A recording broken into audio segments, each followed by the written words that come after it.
What is going on, everybody? AHS Rules back again with another video, and we're here for another Ring of Honor TV review, as well as a little bit more, because in this edition of the TV review, it is the final episode before Final Battle, which takes place when you're watching this tonight. I'm uploading this review a lot earlier than I normally would. That way you have enough time to watch the preview portion of this review a little bit later. I will say this: if you watch this episode of ROH TV and you're like, wow, this is a great primer to Final Battle, I feel you'd be disappointed. This was not my favorite episode of ROH TV. It was just not the best episode. There's a lot of squash matches, and it just wasn't my favorite episode of ROH TV. That being said, the card for Final Battle looks very good, and I'll talk a lot more about it later on in the video, obviously. So let's quickly get through the TV review. That way we can get to the Final Battle preview portion. The opening contest is a proving ground match between Eddie Kingston and Evil Uno. Evil Uno has the hometown advantage because they're in Montreal. I don't know exactly where he is from, but might be Montreal because when they said, I don't know. Anyways, he's from Canada. They were in Canada. And this was going well for him until he received a big chop from Kingston on the outside. Uno gives Kingston's foot to the referee to hit a net breaker following it. And then both men exchange chops, and with Evil Uno having a big bruise after it. Uno then hits a pile driver that gives him a 2 count. And then he attempts a swanton bomb off the top rope, but Kingston gets his knees up. Kingston hits one spinning back fist, and Uno still is standing up. He is not completely knocked down, and Kingston hits one more to finish the matchup up. So, I guess I will address the somewhat elephant in the room. The Ring of Honor World Champion does not have a match scheduled for Final Battle. I also probably should have said this in the very beginning. If there's any changes to the card or matches are added, I'll comment down below my thoughts on that. But like I said, as of right now, the World Champion is not on the card. It's definitely a bit weird. It's understandable because he's involved in the Continental Classic. And so the championship is like, if he was to lose the damn championship, it would be weird. But also, it kind of, is spoiling. He's in a Proving Ground match. Actually, never mind. I was going to say, he's in a Proving Ground match. If he loses, he's going to have to, defend the championship again, but to be fair, that doesn't really matter in the grand scheme. I don't know. That's an overthinking situation that does not matter, obviously. Long story short, as of this recording, he ain't got a match for Final Battle. Like I said, that could change. Next matchup is legit Layla Hirsch versus Katrina Creed. I'm trying to write down Reed what I wrote. I'm pretty sure it's Creed. She is accompanied by Maria and Rachel Ellinger once again, and Hirsch dominates the matchup with slams and elbows, and then wins the matchup when her opponent attempts a spear, but Hirsch catches her with a knee. Next matchup is another Proving Ground match, this one for the Pure Championship, as Wheeler Yuta faces Jason Geiger. The judges for this match were Jimmy Jacobs, Madison Rain, and Jerry Lynn. I like to do that. He does not appear nearly as much for me to do that. Geiger grabs the rope after being put into a wrist lock, and then Yuta pins Geiger after a body slam to purposely put his foot on the rope, so Geiger is down 2 rope break attempts very quickly, and then the last rope break attempt comes when he cannot get out of a leg lock. Yuta uses one of his rope break attempts after he cannot get out of a knee bar, but Yuta puts his opponent in a sleeper hold while in the ropes, and Geiger obviously has no more rope breaks left in Pure Rules match, so he passes out, and Wheeler Yuta wins. And he's a champion that does have a matchup tomorrow at Final Battle, so we'll get to that later on. Next matchup is the Iron Savages versus Iron Savages and Jack Jameson versus Dalton Castle and the Boys. Castle and Bronson start the match off. The Iron Savages dominate this matchup until Castle gets his hands on the Savage Sauce and even drinks the damn Savage Sauce and runs wild, and then is tagged in and helps his team win the match with a bangarang. Then after the match, Johnny TV, the man he defeated, I believe, it was either last week's episode or the week before last episode. Looking back at my notes, it was episode 41, so last week He defeated Johnny TV, and I'm going to mention Johnny TV a little bit later, and I'm going to mention him a little bit right now because he was involved in this next matchup, as the next matchup was Rachel Ellering and Taya Valkyrie. Ellering has the advantage until a distraction from Johnny TV takes place, and Taya pushes Rachel into the ring post, and eventually Taya Valkyrie wins the match with a surfboard curb stomp. Maria Kanellis and Layla Hirsch accompanied Rachel Ellering. It obviously did not help her. And I'll go ahead and talk about it now because they had a backstage segment in which Rachel Ellering was going to be talking to Layla Hirsch, and then Maria interrupted them. And Maria, had a funny line in this because she's saying that Rachel Ellering lost to a local, because like I mentioned earlier, they're in Canada. Taya Valkyrie's from Canada. But Layla Hirsch is saying that she did a good job and to keep her head up. So it's a bit of a change of heart from Layla Hirsch as she is building this bond with Rachel Ellering, but Maria Kanellis potentially is going to get in the way. We have another backstage segment. This one took place, however, at last week's Collision as Ethan Page, a very good matchup with Kenny Omega, but he ended up losing, and he thinks that he's going into his final battle matchup with bruised ribs, but He wants to win gold. Like, that is his whole goal. He wants to win gold, and he feels that he already could have done this, but Tony Nese cost him, and he wants to put Tony Nese in the past, and that he will not say, I quit, which is very funny, because he literally did just say it. Maybe they do a Royal Rumble 1999 situation where Mankind said it over and over again, and then voice recorded it. I don't know. Regardless, Tony Nese barges into the locker room, and they do not brawl this time around as there are lots of security guards in the way. So Ethan Page and Tony Nese will be competing in a I Quit match at Final Battle. Next matchup is Griff Garrison and Cole Carter versus Bobby Sharp and Sean Moore. Garrison and Carter put their best performance together, and they dominate this matchup and win after a Garrison elbow. Next matchup is Shane Taylor versus Channing Decker. Aside from using his knees in the corner, Decker is dominated, and Taylor wins the matchup with a Marcus Garvey driver. And then Shane Taylor has a matchup at Final Battle, as he will be facing Keith Lee. Next matchup is The Righteous versus Australian Takeover. Aside from a drop kick, I do not think Australian Takeover got any other maneuvers off, and The Righteous won this matchup with Autumn Sunshine. So we got 3 straight squash matches that kind of, I was looking very down on this episode. But then, I'm going to quote Gordon Ramsay. You know how, like, on the first episodes of Hell's Kitchen, and they do, the cooking competition where it's, like, the first time he's tasting what the chefs are cooking, and sometimes it's good, majority of the time it's bad, but when it's good, he goes, oh, finally, this is some good shit. That's a terrible person. I can't do it generic. If it was during the competition and he's yelling at everybody, I could do a good impersonation there. That does not matter. But finally, we get a decent matchup. There's the whole moral of the story. Brian Cage and Gravity. Cage keeps Gravity grounded until he is able to hit a springboard, Hurricane Rana, and a moonsault to the outside.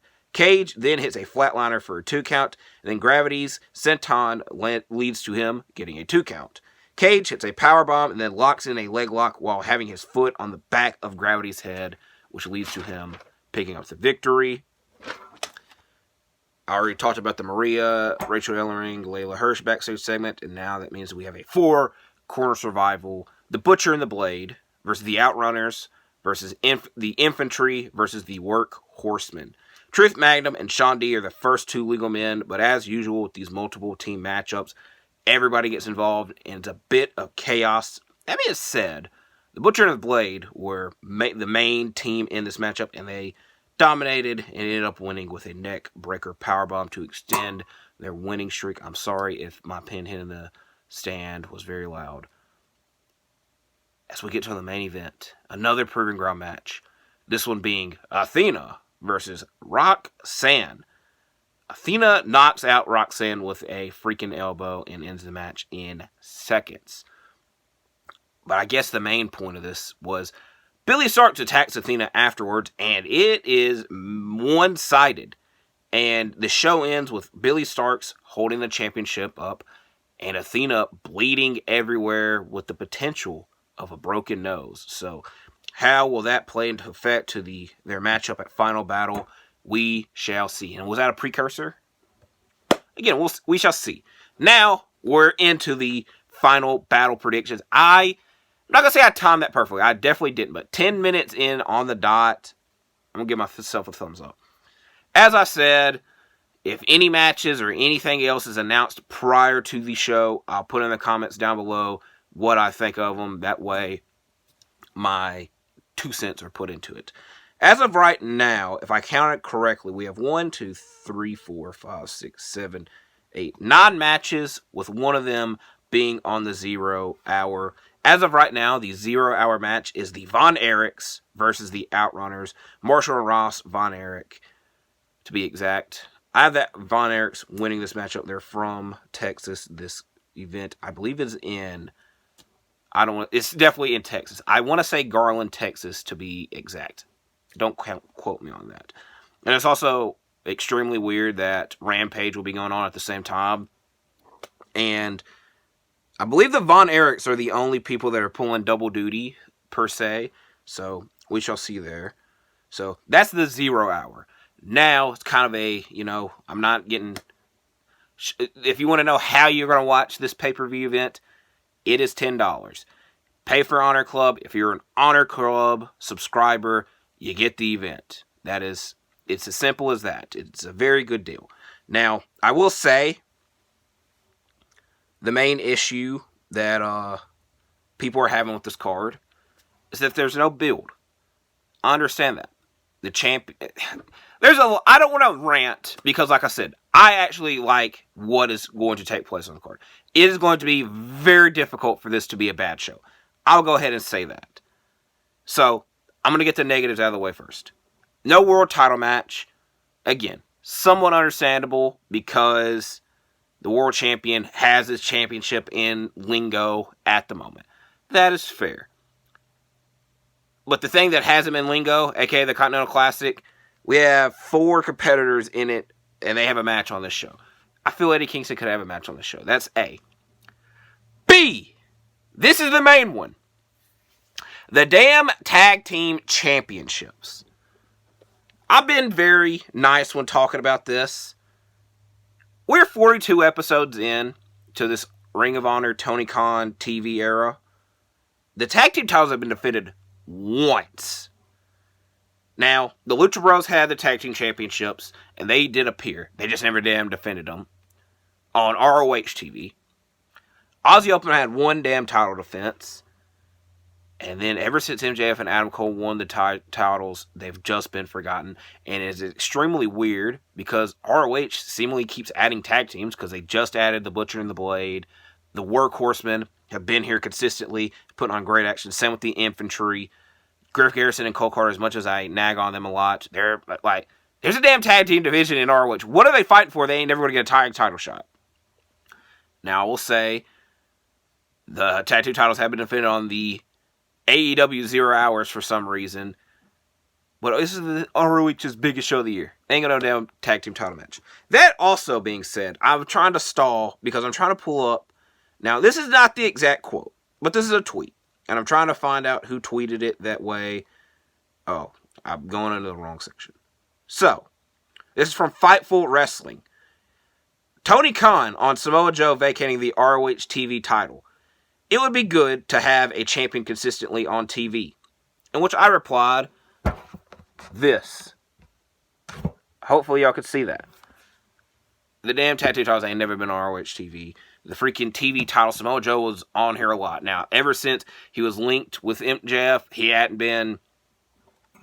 I don't know what the hell they damn do with these titles in general. So, again, the main thing that I'm talking about, the main issue that people I see are having with this card is that there's little to no build. That is understandable. And you can even say that about a lot of the AEW pay-per-views. There's just like, now that they're adding more and more pay-per-views, the main matches have build, and then it's just random matches put together. And Tony Khan is like, we're going to have a great show, guys. Don't worry. Like, the build doesn't matter. To some people, it really does. Again, that being said, I'd be surprised if this is a bad show. Enough of me bantering. First matchup, the main card to talk about, Keith Lee and Shane Taylor, a matchup that is, I believe, 7 years in the making, because long story short, Keith Lee and Shane Taylor used to be a tag team in Ring of Honor, and they had a tag team title opportunity, but Keith Lee ended up leaving Ring of Honor. They never got to capitalize on it, and Shane Taylor held a grudge about it. And at last year's Final Battle, they were involved in another tag team matchup, so 1 year later, we're getting the one-on-one confrontation. I'm going to have Keith Lee winning. I feel he needs the win. I don't remember the last time I saw Keith Lee wrestle. I remember the match with Samoa Joe because that caused so much damn controversy. I feel he definitely had a match with Lee Moriarty on Collision. That might have been his last match. I'm just going to go with Keith Lee. Next matchup, an I Quit match between Ethan Page and Tony Nese, the third matchup in their trilogy. The first matchup, Tony Nese cheated with the help of Smart Mark Sterling. The second time around, Smart Mark Sterling was getting ejected and kicked out. That helped Ethan Page win the matchup, and now, to tie the odds up, one of the two will have to say, I quit to lose the matchup. I'm going to go with Ethan Page. He has a lot of momentum on the side. He has the fans on his side, and he's the one that has a goal, and he wants the gold. Next matchup. Now, this matchup was a little bit confusing, but, it's just maybe me overthinking it. The fight to honor Jay, that being Jay Briscoe. RIP, miss Jay Briscoe so damn much. Now, the confusing part is the original match graphic had this listed as a fight without honor. And then the new match graphic has it listed fight to honor Jay. The Wikipedia page has this Jay Briscoe Memorial Match fight without honor. That just confused me even more. That being said, I don't think this is going to be a fight without honor, but it will be a hard-hitting, tough, badass match. FTR and Mark Briscoe versus Claudio Castagnoli. A man making his Ring of Honor debut, Jon Moxley, and something I have asked for a long, long time. The man making his Ring of Honor return, Bryan, Danielson, the collective trio known as the Blackpool Combat Club. I feel that the BCC have way too much going for them. They're going to win the matchup. That being said, though, for storyline purposes for the Continental Classic, because all three of these men are involved, where Mark Briscoe is the only one on the other side, it might want to make sense if FTR and Mark win, and then it hurt, like, Claudio and Danielson, who have an upcoming match in the Continental Classic, definitely. They're like, hey, what the hell? Why did we lose this match? And then there's the potential of Moxley facing the either two in the finals and the, that's storyline purposes. But I'm just going to stick with the BCC. I'm glad that Danielson is going to be back. Hopefully he wins the Continental Classic and can bring the damn Ring of Honor World Championship on TV with him. But that's just me hoping too much. Next matchup, the matchup I'm looking forward to the most, AAA Mega Championship match, El Hijo del Vikingo versus Black Taurus. Love seeing Vikingo compete. I will even give a compliment to Tony Khan. It's kind of a backhanded compliment. He has Vikingo, who's one of the best wrestlers in the world. He's top 10, definitely. The PWI 500, I believe he's either 5 or 6 to be exact. Might be wrong with that. And he uses him a lot. But never on, Dynamite. It's always on ROH and maybe sometimes Collision. I don't know. That being said, Black Taurus is somebody that I've seen several times on Impact Wrestling and even more in PWG. This is the matchup I'm looking forward to the most. This might be match of the night, but you could say that about all of them. I'm going to stick with Vikingo winning, however, because he's held this championship for a while. Next matchup for the Pure Championship, Wheeler Yuta versus Filthy Tom Lawler. If I am correct, I hope that I am, Tom Lawler making his Ring of Honor return, because his first Ring of Honor appearance was at War of the Worlds 2014 when he accompanied Red Dragon as they defeated the Young Bucks to win the Ring of Honor Tag Team Championships. Fun fact, that was the first ever Ring of Honor pay-per-view that I ordered, and I love that matchup. So that's why I remembered it specifically. Wheeler Yuta just won the Pure Championship back. I anticipate him winning this. It's also weird because Yuta and Hook are at some point might have a match. They've been teasing this match for 2+ months, it feels like. Final Battle would have been a good place to have this match, but I ain't going to complain about seeing Tom Lawler. Next matchup for the 6-man tag team championships, Brian Cage and the Gates of Agony versus TMDK. The Gates of Agony, I'll give, look, as much flack as I've been given about the championships, the Gates of Agony had an excuse because they were in Japan, in the World Tag League, and for New Japan. So they had an excuse to not have the 6-man tag titles for the last one. That's fair. I expect them to win this. I feel this matchup is based on that. I ain't been keeping up with the World Tag League. I will go ahead and admit that. But Gates of Agony and Brian Cage I picked to win. Next matchup, the Survival of the Fittest, the return. If you don't know what the Survival of the Fittest match is, it's a 6-pack elimination match. And whoever the last person is in the ring, last person standing, will win. And in this case, they will win the vacant Ring of Honor Television Championship. However, there's only 5 competitors in this match so far. And Tony Khan was like, hey, tune into ROH TV this week to find out who the other competitor is. Nope, it's still a mystery. So, the 5 competitors as of right now are Dalton Castle, Commander, Kyle Fletcher, Big Shotty Lee Johnson, and Lee Moriarty. I think the mystery person is going to win this, so I'm writing that down. I will say this. I hate mysteries in wrestling because a lot of times people are just freaking disappointed. That is fair. If I had to predict who I think the mystery person is, I might be Johnny TV because he's linked with Dalton Castle. And his damn name is Johnny TV. And what does the winner of this match win? The TV Championship. That being said, though, his only match he's had in Ring of Honor, he lost. And the other 5 competitors had to win qualifying matches. So for him to lose a match and then be in the match, I know that doesn't add up. So hopefully it is somebody else and it's a big surprise.